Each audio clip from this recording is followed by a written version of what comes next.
The government has been hiding something from you.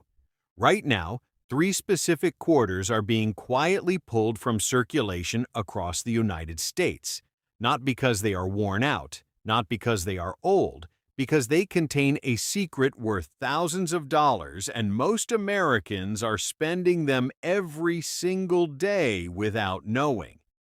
I'm going to show you exactly which quarters to look for, starting with number 10 and ending with a coin that has sold at auction for over $47,000. Do not skip ahead. Do not close this video because the coin sitting in your change jar right now could change your life. The US Mint is counting on your ignorance. Starting today, that ends. Here are 10 quarters the government does not want you to find. Number 3. Before I show you this coin, I need you to understand something. This is not just another coin story. This is something far more unsettling because right now, millions of people across the United States are unknowingly spending a quarter that could be worth far more than 25 cents. And unlike the usual coin collecting advice, this one centers around a specific coin that most people completely ignore. The 1999 Connecticut State Quarter A coin that looks ordinary at first glance, but hides details, variations, and rare errors that have shocked collectors and quietly sold for surprising amounts, while the average person drops them into vending machines or leaves them in jars at home. Before we go deeper, you need to understand the timing, because 1999 marked the beginning of the 50-state quarters program, one of the most ambitious coin releases in American history. And the Connecticut quarter was one of the first coins released in that series, which means it was produced in massive numbers across multiple mints, including Philadelphia, Denver, and San Francisco. And whenever you have that level of production, something unusual happens. Small mistakes slip through unnoticed, and those mistakes are exactly what turn an ordinary coin into something rare and valuable. Now picture this. You are holding a 1999 Connecticut quarter. You flip it over and you see the famous Charter oak tree, a symbol of independence and history. But what if that tree is not exactly as it should be? What if the details are slightly off? What if there is a doubling in the leaves or a distortion in the lettering? These are not just imperfections. These are what collectors call mint errors. And in the world of coin collecting, mint errors can mean everything. One of the most talked about versions of this coin is the double die variety. This happens when the design is stamped onto the coin more than once at slightly different angles, creating a shadow-like effect on the text or image.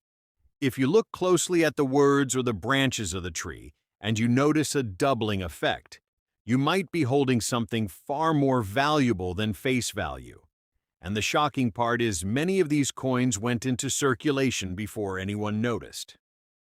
Another version that has gained attention is the off-center strike. This occurs when the coin is not properly aligned during the minting process, resulting in part of the design being cut off while the rest appears shifted. These coins look obviously flawed, but that flaw is exactly what makes them desirable to collectors. And depending on how dramatic the misalignment is, the value can increase significantly. But it does not stop there, because there are also coins with die cracks where lines appear across the surface of the coin due to stress on the minting equipment. These cracks can create unique patterns, and in some cases they resemble lightning bolts running through the design, and collectors actively search for these because no two are exactly the same. Then there is the issue of condition, because even a common coin can become valuable if it is in near-perfect condition. Coins that have never been circulated and still retain their original shine are graded on a scale, and those that achieve the highest grades can sell for much higher prices than expected. So, if you have a 1999 Connecticut quarter that looks unusually clean with sharp details and no signs of wear, it might be worth taking a closer look. What makes this even more interesting is how these coins continue to circulate today. They are not locked away in museums or private collections. Many of them are still out there mixed in with everyday change, which means the opportunity to find one has not disappeared. It is still possible right now to check your pockets, your wallet, or that jar of coins sitting at home and discover something unexpected. There have been reports from collectors who found rare variations in the most ordinary situations. Someone sorting through laundry coins, someone receiving change at a grocery store, someone opening an old piggy bank, and inside, among dozens of regular coins, there it was a slightly different Connecticut quarter that turned out to be worth far more than expected. The psychology behind this is fascinating because most people never look closely at their coins. They see them as interchangeable objects with fixed value, but collectors see something entirely different. They see patterns, anomalies, and potential. And that difference in perception is what creates opportunity. And then there is the question that always comes up. Why would something like this go unnoticed for so long? The answer is simple scale. When billions of coins are produced, it becomes nearly impossible to catch every variation. And once those coins enter circulation, they blend in with everything else. Only those who know what to look for can separate the rare from the ordinary. Some versions of the 1999 Connecticut quarter have been listed and sold online for prices that surprise people, not because they are common, but because the right combination of rarity, condition, and error creates demand. And when collectors compete for a specific coin, the price can climb quickly. But it is important to stay grounded because not every Connecticut quarter is valuable. In fact, most of them are still worth exactly 25 cents. The key is knowing what to look for and being patient enough to examine the details carefully. This is not about instant wealth, it is about awareness and attention. So here is what you should do next. Take a few minutes and gather any quarters you have. Look specifically for the 1999 Connecticut design, examine the surface.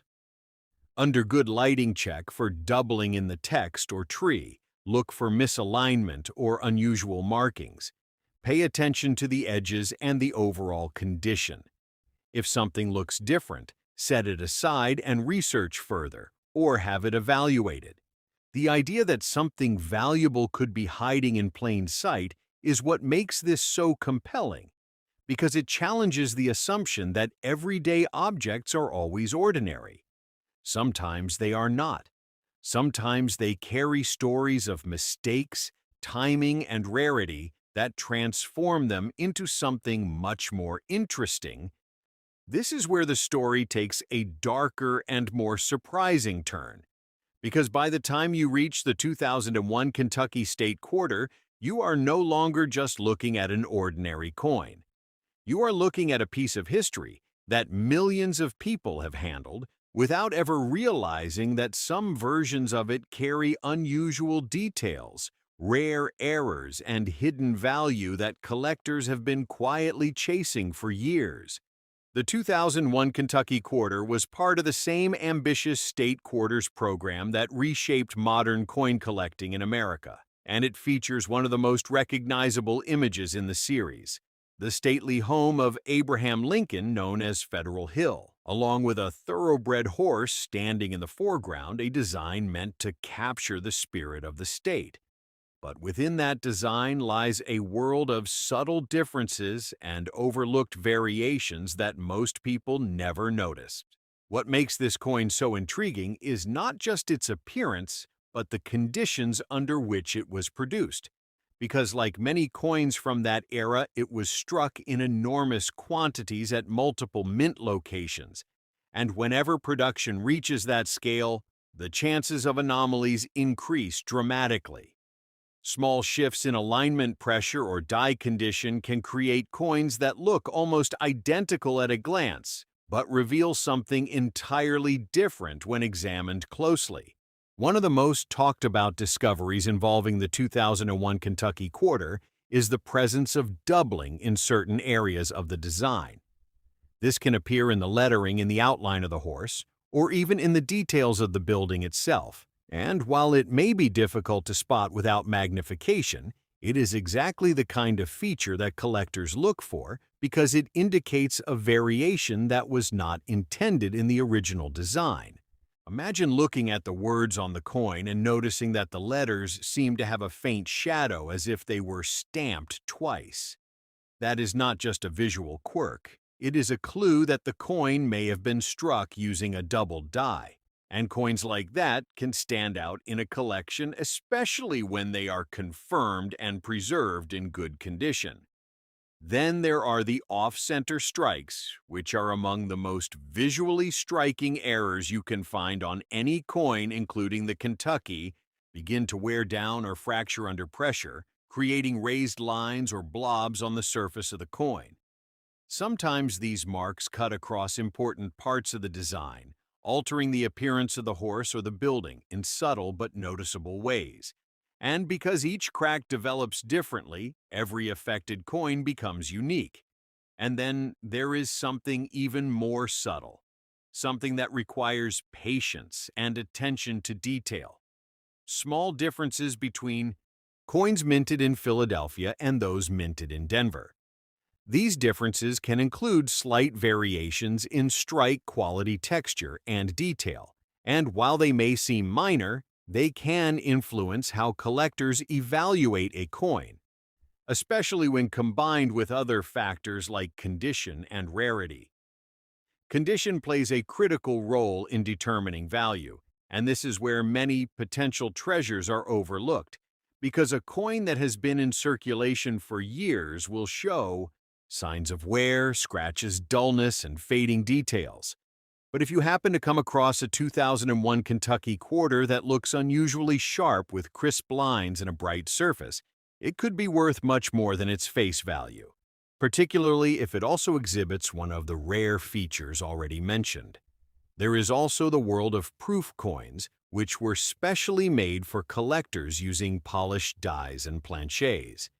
These coins often have a mirror-like finish and sharper details than regular circulation coins, and while most proof coins are carefully preserved in sets, some have found their way into circulation over time, creating the possibility that an unsuspecting person might encounter one without realizing its significance.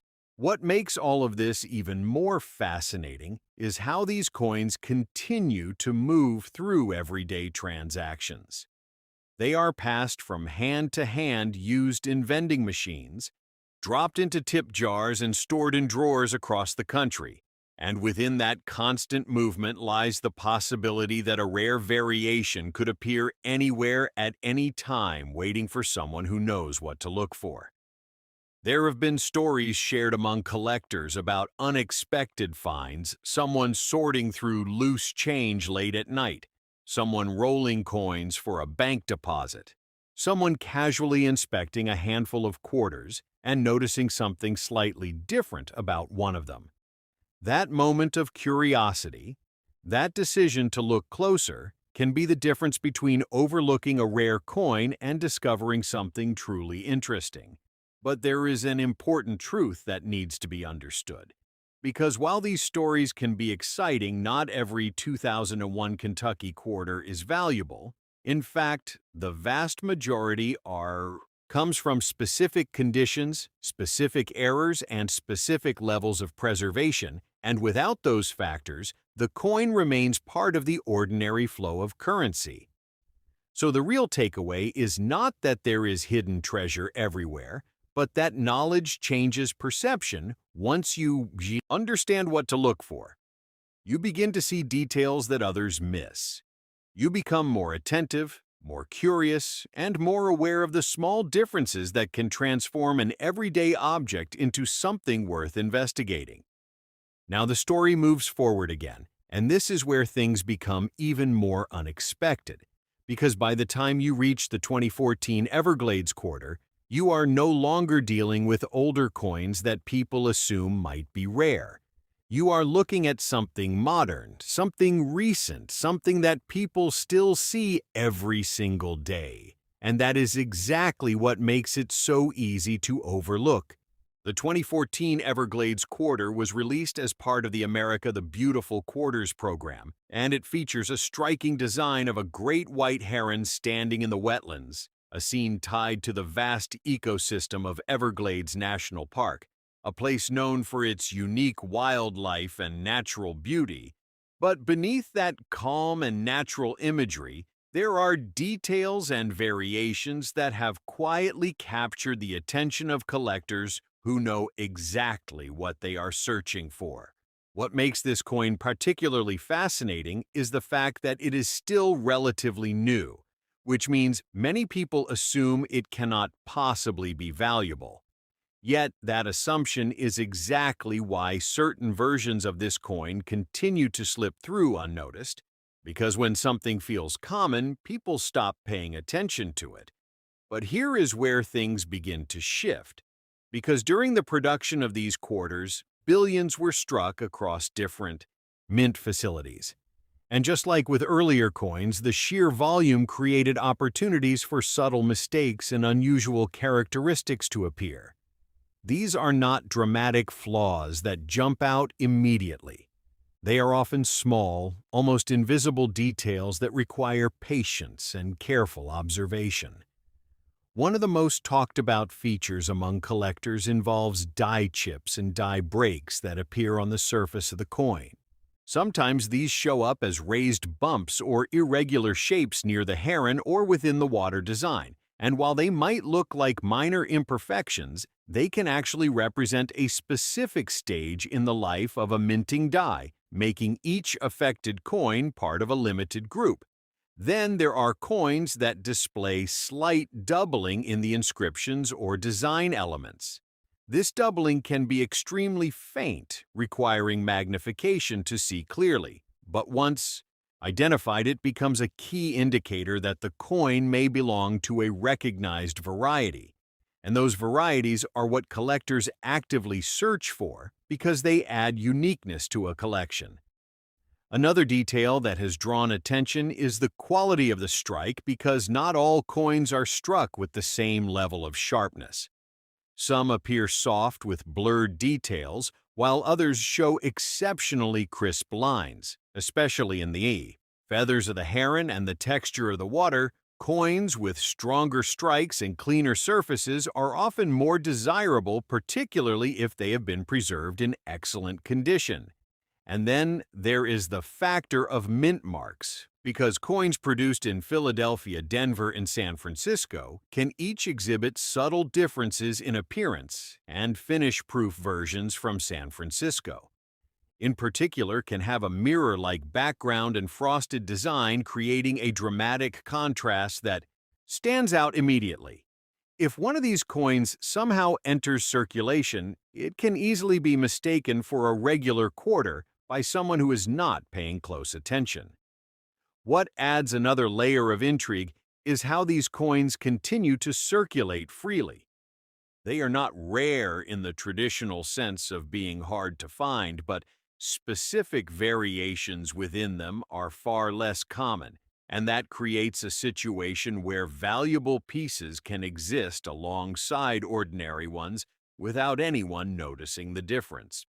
Imagine receiving change after a simple purchase, and among those coins is a 2014 Everglades quarter that looks just slightly different. Maybe the heron appears sharper. Maybe there is a small raised mark that should not be there. Maybe the surface has an unusual finish. In that moment, you are faced with a choice to ignore it or to take a closer look, and that choice is where discovery begins.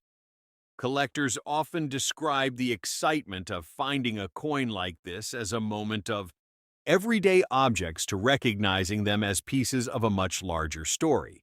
Each variation, each error, each subtle difference represents a snapshot of the minting process, a moment where something did not go exactly as planned, and those moments are what create rarity. But just like with every coin discussed before, it is important to remain realistic, because the majority of 2014 Everglades quarters are still worth their face value. The presence of an error or an exceptional condition is what changes everything. Without those factors, the coin remains part of the normal flow of currency. So if you want to explore the possibility for yourself, start by examining any 2014 Everglades quarters you come across. Hold them under good lighting, tilt them slightly to catch reflections, and look closely at the details of the heron, the water, and the doubling or differences in texture. Compare multiple coins if you can, because sometimes the easiest way to spot something unique is to see how it differs from others.